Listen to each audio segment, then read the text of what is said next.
Bismillahirrahmanirrahim. Assalamualaikum warahmatullahi wabarakatuh. Kita bertemu. Waalaikumsalam. Oke, kita bertemu pada live session sesi terakhir ya dari perkuliahan untuk kelas teknik elektro angkatan 2020, kode kelas 20A. Ini kali ketiga kita live session. Saya akan membahas mengenai fisika ya. Iya, Pak. Untuk mata kuliah fisika teknik ya. Kita melakukan live session akan membahas tentang rangkaian RLC ya dan tegangan AC. Untuk rangkaian hambatan murni ya, hambatan itu resistivitas atau resistensi ya, atau wujudnya kita sebut dengan resistor ya. Ini ada grafik arus tegangan terhadap waktu ya. Tegangan dan arus ini pada arus listrik AC ya, alternatif current, sehingga membentuk gelombang sinusoida. Nah, jadi dasar gelombang itu sebenarnya dari bentuk dari lingkaran ya. Jadi setengah gelombang ini sebenarnya setengah lingkaran. Jadi satu gelombang ini satu lingkaran. Coba ya, misalkan dari titik ini sampai ke puncak. Ini adalah 90 derajat. Dari sini ke sini. Oke, ini juga 90 derajat. Jadi 0, 90, 90, 180, 180, 270, 270, 360. Ini disebut satu panjang gelombang atau satu lambda. Kemudian untuk arus AC ini kan membentuk gelombang sinus ya. Maka tegangannya atau beda potensialnya V umum dikali sinus kali omega T. Jadi kalau di persamaan umum gelombang itu kan Y sama dengan A sinus omega T ya. Dari situ asalnya ya. Jadi untuk fungsi tegangan dan arus ini sebenarnya diambil dari persamaan umum gelombang ya. Y sama dengan A sinus omega T. Itu persamaan umum gelombangnya. Y itu apa? Simpangan. Simpangan itu ini, garis vertikal ya. Jadi Y simpangan ya pada gelombang ya. Di sini kan kita membahas tentang tegangan dan arus. Maka simpangan kita ganti dengan V ya. Kalau kita bahas tentang beda potensial, atau simpangan atau sumbu Y-nya kita ganti dengan I kalau kita bahas tentang arus. Gitu ya. Maka ini fungsi grafik ya, ini fungsi sinus. Nah di sini pi sama dengan pi minimum sinus omega t gitu kan. Sinus omega t ini adalah sudut, gitu kan, sudut. Jadi sinus itu kan kalau dalam segitiga sepertinya segitiga siku-siku ya. Inilah saya gambarkan misalnya di sini segitiga siku-siku. Baik, di depan ini adalah fungsi sinus, yang bawah yang sumbu x ini fungsi kosinus. Jadi kalau P sama dengan P minimum kali sinus omega T. Oke. Karena ini bentuk gelombangnya kan ke atas dulu baru ke bawah. Ini fungsi sinus. Kalau fungsi kosinus mana? Awal gelombangnya ke simpangan negatif dulu ke bawah. Itu fungsi kosinus. Itu ya. Jadi inilah membedakan sinus kosinus. Cobalah cari lagi atau pelajari lagi tentang trigonometri ya. Trigonometrinya. Jadi hubungan antara V dan I ini spase ya. Atau fasenya sama. Nah, kenapa? Ini kan sepasa. Kalau berbeda fasa mana? Ini baru mulai, ini udah mulai. Misalkan ini harus ya, tegangannya baru mulai di sini. Ini kan berbeda fasa. Fasa itu sudut ya. Nah, kata saya belajar lagi trigonometri ya. Trigonometri segitiga aja, segitiga siku-siku. Itu basicnya ya. Jadi depan sudut itu sinus, biar kalau di trigonometri ya, atau fungsi pada sumbu Y-nya sinus. Inilah, saya bikin segitiga sini kan, ini ada kemiringan. Nah, ini alpanya ya, omega T-nya gitu. Berarti kan depan sudut ini fungsi sinus, yang bawahnya fungsi kosinus. Itu untuk mengingatnya ya. Nah, vektor V dan vektor I searah. Oke, ini kan searah. Nah, ini nih. Ya. inilah untuk memudahkan ya. Ini kan tegangan ya. Ini sudutnya ya, omega T atau alfa lah ganti itu. Alfa sebenarnya omega T. Jadi depan sudut adalah sinus ini yang garis putus-putus. Kosinusnya mana? Yang ini. Yang merah ya. Nah, kok ini arus? Nah, ini untuk arus. Nah, untuk tegangan sampai sini misalkan. Jadi dia berimpit ya. Ini disebut satu, makanya satu pasak ya gitu kan. Atau pasanya sama di sini. Ya. Nah, untuk hambatan atau resistor ini kalau komponen elektronik itu akan bekerja ya pada rangkaian tertutup atau loop tertutup ya. Jadi kalau ada saklar berarti kalau saklar terbuka tidak ada terjadi aliran arus. Jadi arus itu hanya dapat mengalir pada rangkaian tertutup seperti ini misalkan. Ini hambatan, ini sumber arus AC ya, ini simbolnya. Kemudian untuk tadi resistor ya, sekarang rangkaian untuk induktor ya, atau lilitan kita nyebutnya kan itu, atau istilah lainnya apa ya, solenoida ya, dalam istilah fisika solenoida. Ya, kemudian sebuah kumparan induktor mempunyai induktansi diri atau L ya. Jadi untuk induktor tidak simbolnya tidak I ya. Kalau resistor kan tadi R ya, kalau induktor tidak tapi L. Kenapa tidak I? Karena I udah dipakai simbolnya oleh arus gitu kan, nanti ketukar. Induktor simbolnya L. Oke. Dipasangkan tegangan bolak-balik ya.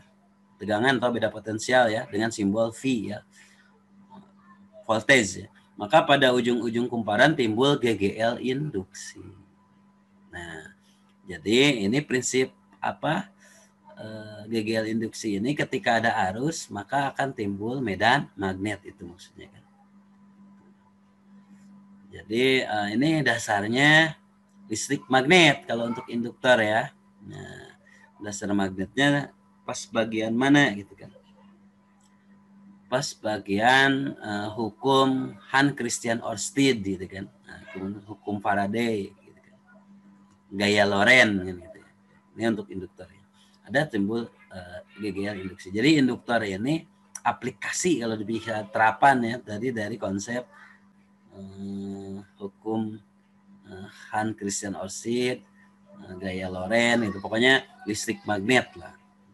Ini dalam bentuk berarti udah dalam bentuk produk yang disebut dengan induktor gitu ya. Oke, untuk induktor ya, perumusan untuk beda potensial atau tegangannya. Nah, ini di sini kan berbeda pasak nih. Kita lihat untuk arus sudah mulai ini. Katakanlah di minus ya. Minus 90 dia udah mulai.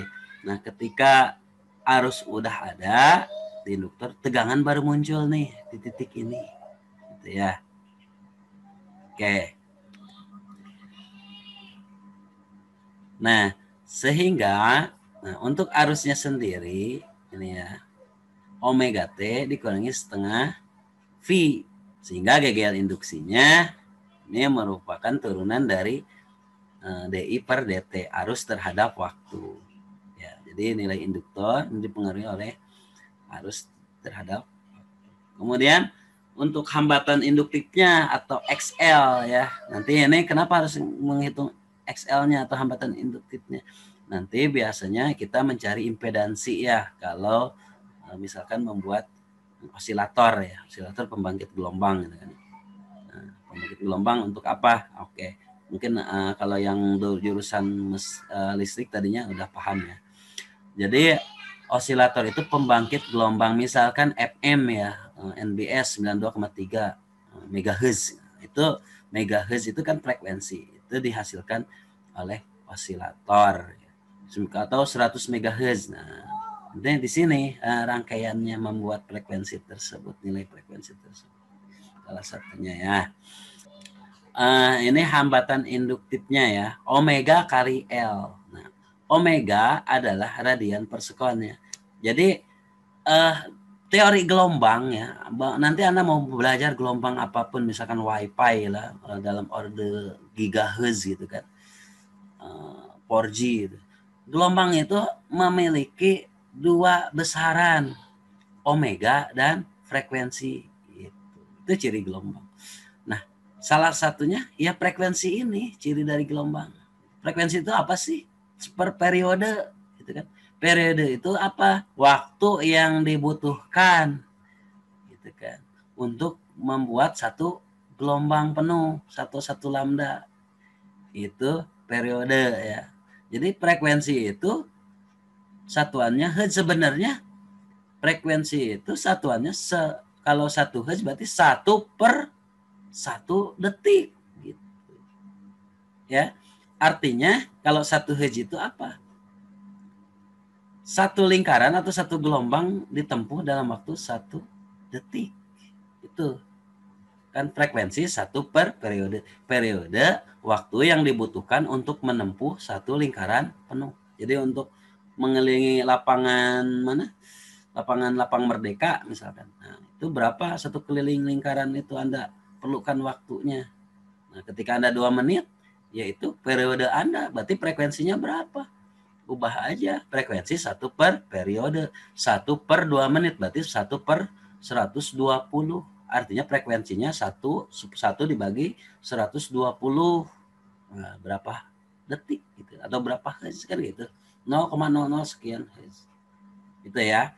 Jadi kalau waktunya semakin singkat ya, ternyata frekuensinya semakin apa? Ada yang bisa jawab? Halo? Ya. Ya. Jadi kalau waktunya semakin singkat dalam menempuh satu gelombang atau satu lingkaran penuh, maka frekuensinya semakin besar atau semakin tinggi? Semakin kecil atau Pak? Semakin kecil. Kenapa? Kan nilai pembaginya periodenya tambah gede. Tambah gede ya. Oke. Jadi jelas ya, kalau frekuensi semakin besar, gelombang semakin banyak, semakin sedikit. Banyak atau? Makin banyak, Pak. Makin banyak ya gitu. Oke, itu ya udah bisa dipahami ya. Nah, elektro harus paham ya. Gitu. Jadi apa yang mempengaruhi frekuensi ini? Gitu ya. Oke. Nah, untuk pasornya ya, antara tegangan dan arus dalam induktor itu berbeda fase setengah V. Setengah pi kalau dalam derajat berarti berapa? Pi itu kan 180 ya, 90 derajat. 90. Nah, jadi ketinggalan 90 derajat ya. Oke. Nah, berarti ini yang kelas karyawan udah enak nih, udah nyambung ngobrol gitu kan. Oke. Untuk rangkaian hambatan kapasitif, nah tadi kan resistor, induktor, satu lagi kapasitor ya, RLC ya. Nah, sekarang kapasitor ya. Nah, kapasitor bersifat kapasitif. Nanti pada konsepnya dia kan sebenarnya 2 lempengan ya. 2 lempengan gitu kan yang di dalamnya ini nih, 2 lempengan dalamnya ada di elektrik. Sama ya untuk teorinya ya, untuk nyari tegangan dan arus. Ya, ternyata untuk kapasitor atau kapasitif sama ya. Untuk fasenya dia juga ketinggalan setengah lambda ya, artinya mendahului ya. Mana yang mendahului di sini adalah arus mendahului tegangan. Arus mendahului tegangan ya, sehingga untuk fungsi arusnya karena mendahului ya, dia bernilai sudutnya ya, bernilai plus ya, untuk penambahan sudutnya. Nah tadi kalau impedansi induktor itu kan omega kali L ya, omega kali induktansi ya. Untuk kapasitif ini 1/omega C, di mana omega adalah 2V kali frekuensi atau 2V per periode. Oke ya, bisa dipahami. Kemudian kita lanjut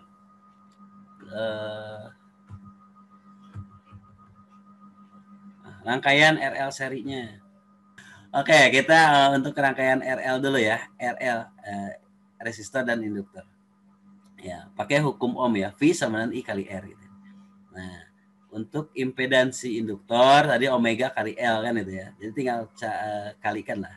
untuk mencari tegangan induktor I kali impedansi induktornya. Kemudian besar tegangan api ini secara vektor ya, V sama I kali Z, di mana Z adalah impedansi ya, impedansi total ya antara L dan induktor gitu kan ya. Ini ya. Ya caranya yaitu dikuadratkan gitu kan ya. Jadi hukum Ohm ya. Jadi resistornya diganti, kan biasanya kalau hukum Ohm dasarnya itu R ya. Ini pengganti dengan impedansi. Di mana impedansi karena rangkaiannya RL, maka impedansinya dijumlahkan ya, hambatan resistor dan hambatan induktor. Nah, begitu juga untuk tegangannya ya. Ini di akar kuadratkan. Nanti pas mata kuliah rangkaian listrik udah tidak kesulitan lagi. Nah, sekarang untuk rangkaian RC ya. Sama ya. Untuk rangkaian RC saya buka aja dulu semua. Oke. Nah, untuk rangkaian RC ya. Sama ya, hukum Ohm ya. Kita gunakan untuk nyari tegangannya juga tegangan pada hambatan dikuadratkan ditambah tegangan pada kapasitor dikuadratkan. Cuma kita yang membedakannya hanya nilai impedansi kapasitornya aja gitu kan ya.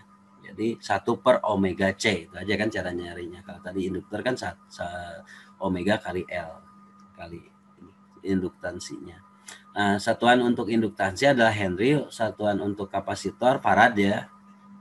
Satuan untuk hambatan itu ohm. Jadi impedansi ini dibikin dalam bentuk ohm ya, hambatan. Jadi pada dasarnya kalau seperti ini berarti induktor dan kapasitor juga memiliki hambatan. Ini rangkaian RLC-nya ya yang tadi saya tanyakan. Jadi rangkaiannya tetap tertutup ya. Hasilnya untuk besar tegangannya ya pada rangkaian RLC dengan sumber daya gitu ya, sumber tegangan atau sumber arusnya adalah AC ya, kita batasi. Ini untuk nyari tegangannya sama ya, tinggal dijumlahkan kemudian masing-masing dikuadratkan.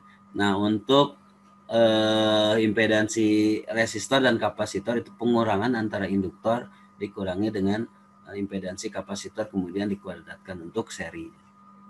Kemudian hambatan totalnya kita jumlahkan ya impedansinya. Kemudian untuk kuat arusnya juga sama ya. Jadi ini hanya hukum Ohm aja ya, V per Z, di mana R-nya hasil dari ini ya. Nah, ini hambatannya. Oke, itu ya.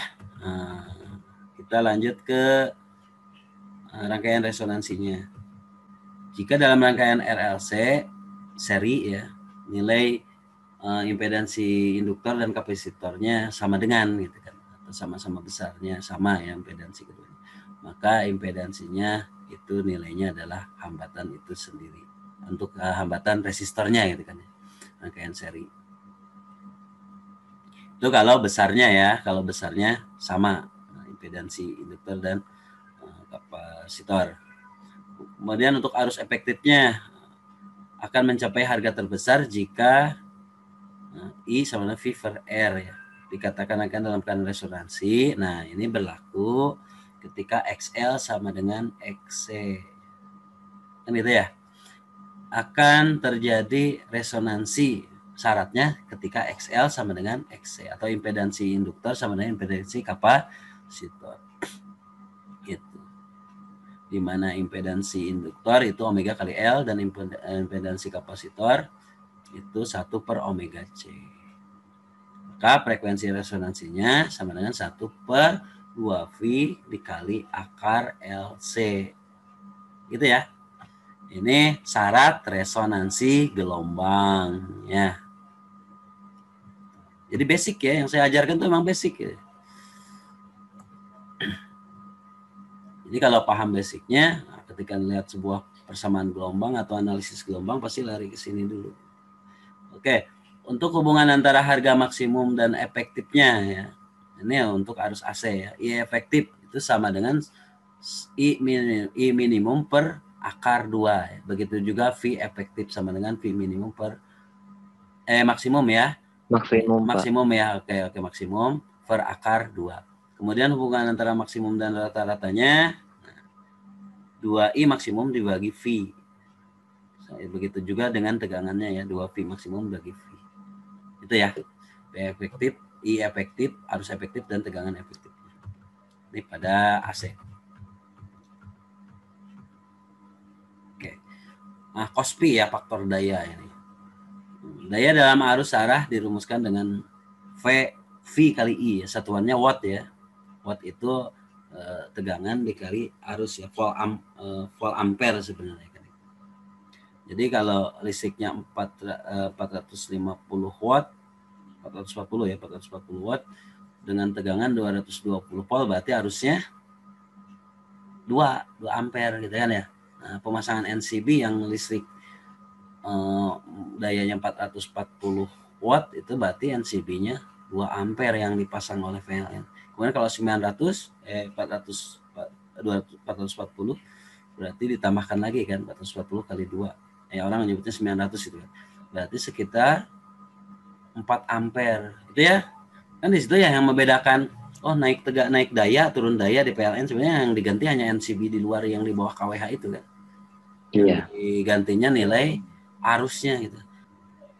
Kemudian untuk dayanya ya, arus AC ya, VI cos theta ya, atau V sebenarnya I kuadrat kali Z cos theta. Oke, gitu ya untuk cos P ya, faktor daya ini R per Z ya. Jadi resistansi per impedansi gitu. Itu cos P. Begitu. Selesai ya untuk pertemuan terakhir. Ya, dengan mengikuti seluruh rangkaian ya, baik mengerjakan tugas dan kuisnya. Semoga sukses ya dalam menempuh ujian akhir semester ya. Dan kita disehatkan ya, dijauhkan dari penyakit ya yang sedang melanda dan dimudahkanlah untuk segalanya. Assalamualaikum warahmatullahi wabarakatuh.